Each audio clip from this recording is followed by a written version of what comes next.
الحمد لله رب العالمين والصلاة والسلام على سيد الأنبياء وخاتم النبيين وعلى آله وصحبه وبارك وسلم تسليما أما بعد فأعوذ بالله من الشيطان الرجيم بسم الله الرحمن الرحيم أحل لكم ليلة الصيام الرفث إلى نسائكم هن لباس لكم وأنتم لباس لهن علم الله أنكم كنتم تختانون أنفسكم فتاب عليكم وعفى عنكم فالآن باشروهن وابتغوا ما كتب الله لكم وكلوا واشربوا حتى يتبين لكم الخيط الأبيض من الخيط الأسود من الفجر ثم أتموا الصيام إلى الليل ولا تباشروهن وأنتم عاكفون في المساجد تلك حدود الله فلا تقربوها كذلك يبين الله آياته للناس لعلهم يتقون صدق اللہ العظیم۔ نہایتی قابل قدر مسلمان بھائیوں اور بزرگوں، یہ سورہ بقرہ کی آیت نمبر 187 آپ کے سامنے تلاوت کی ہے۔ رب العالمین سے دعا ہے کہ اللہ تعالیٰ اس آیت کا صحیح مطلب سمجھانے کی توفیق عطا فرمائے، اور رب العالمین ہم سب مسلمانوں کو صحیح معنوں میں قرآن و سنت کی سمجھ اور اس کے اوپر عمل کی توفیق عطا فرما دے۔ اس سے پہلی والی آیت وَإِذَا سَأَلَكَ عِبَادِي عَنِّي فَإِنِّي قَرِيبٌ، اس میں اللہ رب العالمین نے ایمان والوں کو دعا کرنے کا طریقہ بتایا، اور ان کو یہ بتایا کہ رمضان کا مبارک مہینہ ہے، اس میں کثرت سے دعا کرو، اور دعا جو ہے اللہ تعالیٰ فرماتے میں قبول کرنے والا ہوں، جو تم مانگو گے تمہاری مرادوں کو میں پورا کروں گا۔ اب اس کے بعد پھر دوبارہ رمضان کے متعلق ہی یہ مسائل بیان کیے گئے کہ ایک مسئلہ تو یہاں جو بیان کیا، پہلے اس کا ترجمہ سن لیں۔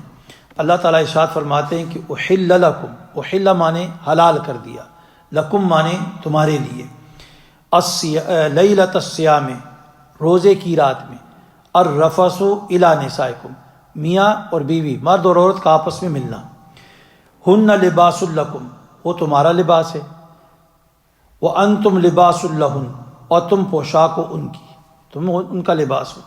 علم اللہ اللہ کو معلوم ہے، انکم بے شک تم، کنتم تختانون انفسکم خیانت کرتے تھے اپنی جانوں کے ساتھ، انفسکم اپنی جانوں کے ساتھ، فتاب علیکم سو تم نے توبہ کیا تو اس نے کیا فتاب علیکم اس نے توبہ تمہاری طرف رجوع کیا، توبہ قبول کی تمہاری، وعفا عنکم اور تمہیں معاف کر دیا، فالآن باشرون پھر ملو اپنی عورتوں سے، وابتغوا اور تلاش کرو، ما کتب اللہ لکم جو تمہارے لیے اللہ تعالیٰ نے لکھا ہے، تو تمہاری مقدر میں ہے اس کو، وَكُلُوا وَاشْرَبُوا کلو کھاؤ، وَاشْرَبُوا اور پیو، حتیٰ یتبین یہاں تک کہ واضح ہو جائے، لَكُمُ الْخَيْطُ الْأَبْيَضُ دھاری صبح کی، یعنی سفید دھاری، من الخیط الاسود سیاہ دھاری سے، من الفجر صبح کے وقت، ثم اتموا الصیام الی اللیل پھر پورا کرو روزے کو، الی اللیل رات تک، ولا تباشروہن وانتم عاکفون عورتوں کے قریب مت جاؤ اس حال میں کہ تم اعتکاف کی حالت میں ہو، فی المساجد مساجد میں، تلک حدود اللہ یہ اللہ کی حدیں ہیں، فلا تقربوها سو ان کے قریب مت جاؤ، کذالک یبین اللہ اسی طرح اللہ بیان کرتا ہے، واضح بیان کرتا ہے آیات اپنی آیتوں کو، للناس لوگوں کے لیے، لعلہم یتقون تاکہ وہ بچتے رہیں، یعنی ہر گناہ سے اپنے آپ کو بچا کے رکھیں۔ اللہ تعالیٰ کیا کرتے ہیں، ہر حکم کو کھول کر اور واضح کر کے بیان فرماتے ہیں۔ حضور نبی کریم صلی اللہ علیہ وسلم کے اوپر جب رمضان کے روزے فرض ہوئے ابتدا میں، ابتدا میں جب روزہ فرض ہوا تو اس کی حالت کنڈیشن کچھ اور طرح کی تھی. اس میں یہ تھا کہ روزہ شروع کب ہوتا تھا کہ رات کے وقت افطاری کی، افطاری کرنے کے بعد جو یہ آدمی کی آنکھ لگی سو گیا تو اس کے اوپر کھانا پینا، بیوی کے ساتھ قربت کرنا، ان ساری چیزیں کیا ہو جاتی تھی؟ حرام ہو جاتی تھی. پابندی لگی، بس ختم. اس وقت تک ہی کھا سکتے ہیں. جس طرح یہ حضرت براء بن عازب رضی اللہ عنہ سے روایت آتی ہے تو وہ بھی انہوں نے فرمایا کہ یہ حالت صورتحال تھی کہ اس کے بعد کوئی آدمی کھا پی نہیں سکتا تھا. لیکن سڈنلی اس دوران کچھ ایسے واقعات پیش آ گئے کہ جس کی وجہ سے اللہ رب العالمین نے اس حکم کو اٹھا لیا. یہ ابتدائی اسلام کے اندر ہے جب روزہ فرض ہوا ہے 2 ہجری کو، اور یہ حکم تقریباً کافی عرصہ بعد آیا ہی یہ حکم. اب یہاں پر دوسری قیس بن سرما رضی اللہ تعالیٰ عنہ ایک انصاری ہیں، ان کا واقعہ اس آیت کے شان نزول میں بھی لکھا ہے مفسرین نے. فرماتے ہیں کہ حضرت قیس بن سرما رضی اللہ تعالیٰ عنہ دن بھر مزدوری کر کے آئے، گھر پہنچے تو گھر والی سے پوچھا کہ کھانے کے لیے کچھ ہے یا نہیں ہے. تو بیوی نے کہا گھر میں تو کوئی چیز نہیں ہے. تو انہوں نے کہا تو آپ یہاں بیٹھو، انتظار کرو، میں باہر سے کچھ چیز لا کے کھانے پینے کے لیے لے آتی ہوں، اس کو کھا لیں گے، بنا لوں گی، آپ کے لیے تیار کر لوں گی. تو جو ہی وہ گھر سے باہر نکلی ہیں تو یہ سارا دن بھر تھکاوٹ تھی، مزدوری کر کے آئے تھے، تو ان کی آنکھ لگ گئی. اب وہ کھانا لے کر آئی تو آگے سے یہ صاحب سو رہے. اب جب ان کی آنکھ کھلی ہے تو اب روزہ شروع ہو چکا ہے، کیونکہ سونے کے ساتھ ہی روزہ شروع ہو جاتا تھا. اب اس بیچارے کی حالت یہ کہ اس نے وہیں سے روزہ شروع کر دیا، دن بھر کی پہلے کی بھوک، اور اس کے بعد اگلا دن پھر روزہ. دوپہر کا وقت ہوا تو ان کے اوپر بھوک کی غشی، بے ہوشی طاری ہو گئی، غشیاں طاری ہو رہی ہیں، اور یہ چاہنے کی کیا ہے، بے ہوش ہو کے زمین پہ گر گئے. اب زمین پہ گر گئے تو اس کے اوپر پھر یہ آیت نازل ہوگی. اسی طرح ظاہر ہے رات کو سو گئے تو سونے کے بعد کوئی کام انسان نہیں کر سکتا، کھانا پینا نہیں ہے، اور بیوی کے قربت بھی حاصل نہیں کر سکتا ہے، منع ہو گیا.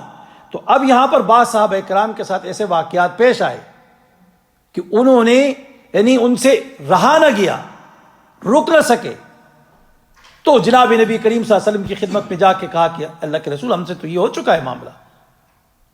اور حضرت عمر فاروق رضی اللہ عنہ جب حضور صلی اللہ علیہ وسلم کے ساتھ ایک دن بیٹھے کافی دیر تک، واپس گھر پہنچتے تو آگے سو چکے تھے گھر والے، اور انہیں جگایا اور کہا کہ میں تو اس طرح، انہوں نے کہا تو آپ روزہ شروع ہو چکا ہے. انہوں نے کہا میں تو جاگا ہوا تھا. خود پھر صبح جا کر جناب نبی کریم صلی اللہ علیہ وسلم کی خدمت میں پیش ہو کر یہ بات کہی، اور دیگر صحابہ اکرام بھی آ گئے. تو اللہ رب العالمین نے وہی نازل کر کے اس حکم کو کیا کر دیا، ختم کر دیا. تو گویا حضرت عمر فاروق رضی اللہ عنہ امت کے لیے کیا ہے، اس معاملے میں سہولت پیدا کرنے کے لیے ایک ذریعہ بن گئے، اور دیگر صحابہ. تو یہ فرمایا اللہ تعالیٰ نے یہاں پر احل لکم، احل حلال کر دیا تمہارے لیے، لکم تمہارے لیے، لیلۃ الصیام رمضان کی راتوں کے اندر. کس کو؟ الرفث، رفث میاں بیوی کا آپس کا جو تعلق ہے، اس کو فرمایا الی نسائکم، تمہاری اپنی عورتوں کے ساتھ. ہن لباس لکم، اب یہ تمہارا لباس ہے اور تم ان کے لیے لباس ہو. مفسرین فرماتے ہیں یہاں پر ایک سوال ہے مقدر، چھپا ہوا سوال ہے، اس کا یہ جواب ہے کہ سوال کیا ہے کہ روزوں کی رات میں عورتوں کی قربت حاصل کرنا یہ حلال کیوں ہوئی؟ فرمایا اس لیے کہ وہ تمہارا لباس ہے، یعنی تمہارا آپس میں اختلاط اور تعلق اس حد تک ہے، اس حالت تک پہنچ چکا ہے کہ تم اس طرح لگتے ہو جس طرح ایک دوسرے کا لباس ہوتے ہو، کہ آپس میں جدا نہیں ہو سکتے ہو. تو لابس کہتے ہیں ایک دوسرے کو چھپانا. تو گویا مرد اور عورت یہ دونوں کیا کرتے ہیں، ایک دوسرے کے گناہوں کو چھپاتے ہیں اور گناہوں کو ختم کرتے ہیں، کہ ایک دوسرے کی ضرورت پوری ہو جاتی ہے تو کیا ہو جاتے ہیں، گناہ سے بچ جاتے ہیں. اس لیے جناب نبی کریم علیہ الصلوۃ والسلام نے فرمایا کہ جس آدمی نے نکاح کر لیا تو فرمایا اس نے 2/3 دین اسلام کو جمع کر لیا، 2/3 اسلام کو، دین کو اپنے کیا ہے، جمع کر لیا. تو فرمایا اللہ رب العالمین نے کہ ہن لباس لکم، وہ تمہارا لباس ہے، تمہارا لباس ہے. فرمایا وانتم لباس لہن، اور تم اس کا پوشاک ہو. تو گویا اس سے یہ بھی معلوم ہے کہ عورت مرد کا لباس. یہ ایک دوسرے کے رازدان ہیں، تو راز کی باتیں آپس کی کسی دوسرے کے سامنے کرنا ان کے لیے جائز نہیں ہے۔ ان کے لیے کیا ہے، اب جس طرح راز کے بات دوسرے کو بتانی، اس طرح سمجھو اپنے کپڑوں کو اتارنے والی بات ہے، اپنے کپڑے خود اتار رہے ہیں۔ تو اس لیے میاں بیوی کے لیے کیا لازم ہے کہ وہ اپنے راز اور سیکرٹ جتنے ہوتے ہیں اس کو اپنے سینوں میں محفوظ کر کے اپنے ساتھ قبر میں لے جائے۔ تو فرمایا علم اللہ، اللہ تعالیٰ نے جان لیا، کیا جانا، انکم کنتم تختانون انفسکم، کہ تم خیانت کرتے تھے، انفسکم اپنی جانوں کے ساتھ۔ کس طرح خیانت کرتے تھے؟ وہی جو صحابہ اکرام کا واقعہ پیش ہے، حضرت عمر رضی اللہ تعالیٰ عنہ کا اور دیگر صحابہ کا، کہ ان سے رات میں اس طریقے سے اپنی بیوی کے ساتھ قربت اختیار کر لی، حالانکہ سونے کے بعد بھی۔ تو فرمایا کنتم تختانون انفسکم، تم خیانت کرتے تھے اپنی جانوں کے ساتھ، تو فتابا تم نے توبہ کی، تو کیا کر دیا، وعفا عنکم، اللہ تعالیٰ نے اس ساری چیز کو تمہارے لیے کیا کر دیا، معاف کر دیا۔ کتنے خوش نصیب صحابہ ہیں کہ ان کی معافی کا اعلان خود رب العالمین قرآن کریم میں بتا رہے ہیں کہ ہم نے ان کو کیا کر دیا، معاف کر دیا۔ قدر ہے یا نہیں ہے؟ کتنے مقام والے ہیں۔ تو آگے فرمایا فالآن باشروہن، فرمایا پھر ملو اپنی عورتوں سے، اب وابتغوا ما کتب اللہ لکم، تلاش کرو جو تمہارے لیے اللہ نے لکھ دیا، یعنی اولاد۔ شادی انسان کرتا ہے کس کے لیے؟ اولاد کے لیے کرنی چاہیے، اور میاں بیوی جب آپس میں ملتے ہیں تو نیت کیا ہونی چاہیے کہ اولاد کے لیے۔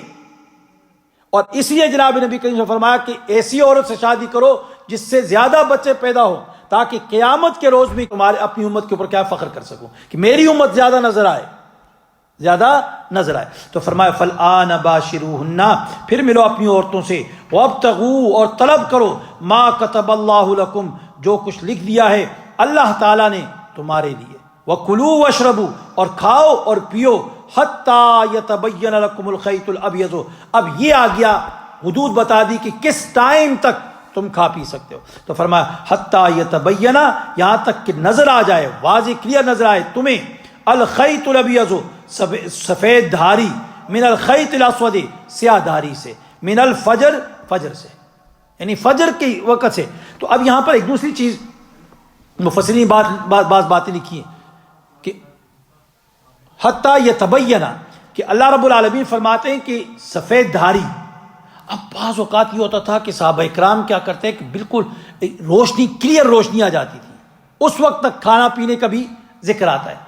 تو یہاں رب العالمین نے پھر دوبارہ من الفجر، یہ لفظ کہتے ہیں ابتدا کے اندر یہ نہیں تھا، پھر دوبارہ رب العالمین نے من الفجر کا یہ لفظ جو دوبارہ نازل کر کے اس بات کو کلیئر کر دیا کہ جب صبح کی دہاڑی ظاہر ہو جائے۔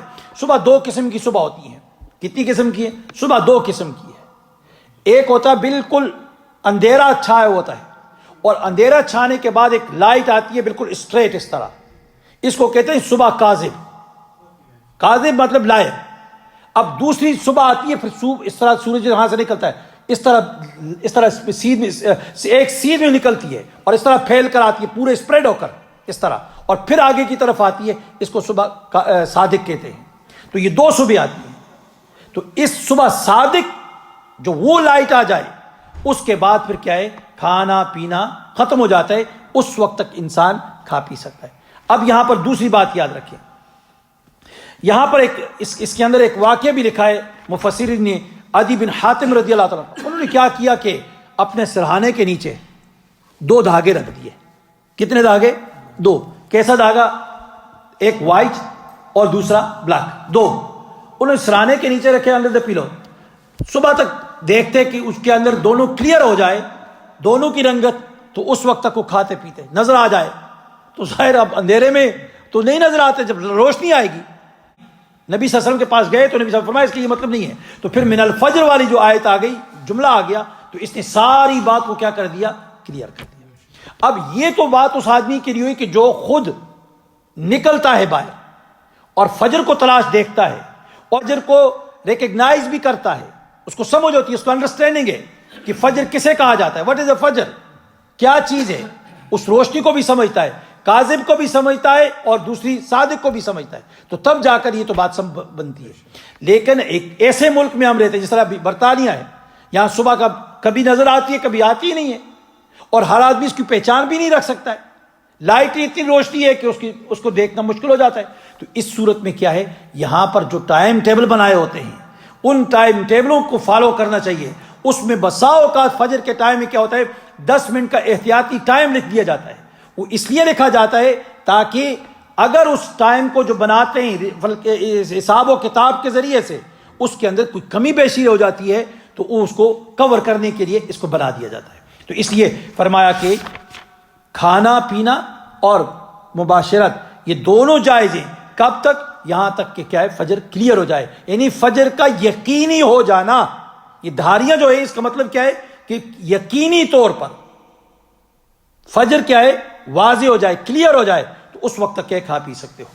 فرمایا ثم اتم الصیام الی اللیل، پھر روزوں کو پورا، پھر اتم الصیام اور روزے کو پورا کرو الی اللیل، رات تک، اس سے شروع کرو اور پھر اینڈنگ ٹائم کیا ہے کہ رات تک۔ رات کب ہوتی ہے کہ جب سورج غروب ہو جاتا ہے، سن سیٹ کے بعد کیا ہو جاتا ہے، سن سیٹ تک کیا ہے، روزہ رکھنا ہے، الی اللیل، رات وہاں سے اسٹارٹ ہوتی ہے۔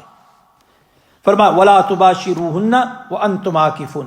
اب یہاں پر یہ سمجھا جاتا کہ جب اس کا میاں بیوی مرد آپس میں تعلقات قائم کر سکتے ہیں تو کیا اعتکاف کی حالت میں بھی قائم کر سکتے ہیں یا نہیں؟ اعتکاف کی حالت میں کوئی مرد اپنی کیا ہے گھر والے کے قریب نہیں جا سکتا۔ ولا تباشروہن، اور ان کے ساتھ کیا ہے اپنی عورتوں سے مت ملو، وانتم عاکفون، اس حال کہ تم اعتکاف کی حالت میں ہو، فی المساجد، مسجدوں میں، تلک حدود اللہ، یہ اللہ کی حدیں ہیں، یہ اللہ کی حدیں، فلا تقربوها، اس کے قریب مت جاؤ۔ اب یہاں پر ایک دوسرا نقطہ مفسرین نے لکھا ہے، یہاں پر زبردست بات لکھی۔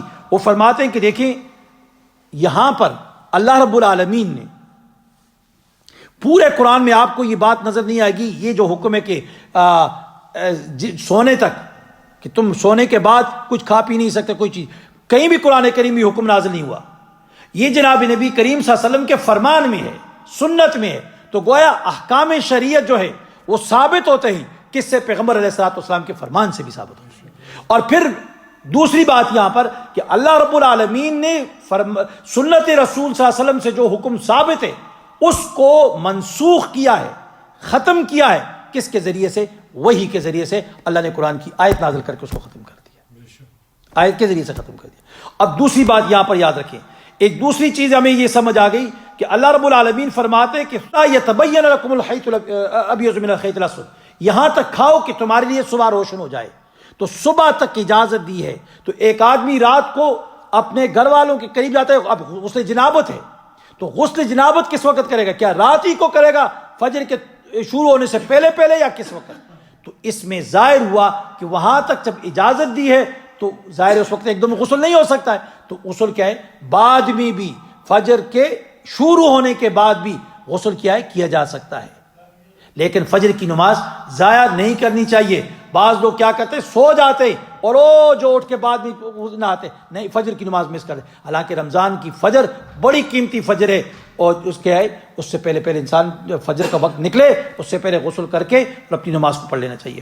فرمایا کذالک یبین اللہ، اسی طرح اللہ تعالیٰ بیان کرتا ہے آیاتی ہی، اپنی آیتوں کو، کس لیے؟ للناس، لوگوں کے لیے بیان کرتا ہے۔ کیسی کلیئر آیتیں، واضح احکام ہیں، لعلہم یتقون، یہ احکام خدا بندی کو فالو کر کے انسان تقوی کی زندگی حاصل کر سکتا ہے۔ تقوی اسی چیز کا نام ہے کہ انسان اللہ کے حکموں کی پابندی کرے اور اللہ کے حکم کی خلاف ورزی نہ کرے، خدا نے جیسی بات بتائی ہے اس کے مطابق زندگی گزار لے، یہ تقوی ہے۔ اور یہ تقوی تب پیدا ہوگا کہ جب انسان اللہ کے حکم کے مطابق زندگی بسر کر لے۔ اسی لیے رب العالمین فرماتے ہیں یہ آیتیں اور یہ احکام میں نے کلیئر کر کے بیان کیے ہیں، لعلہم یتقون، تاکہ کیا ہے، یہ متقی اور پرہیزگار بن جائے۔ اللہ رب العالمین مجھے بھی آپ سب کو توفیق عطا فرمائے۔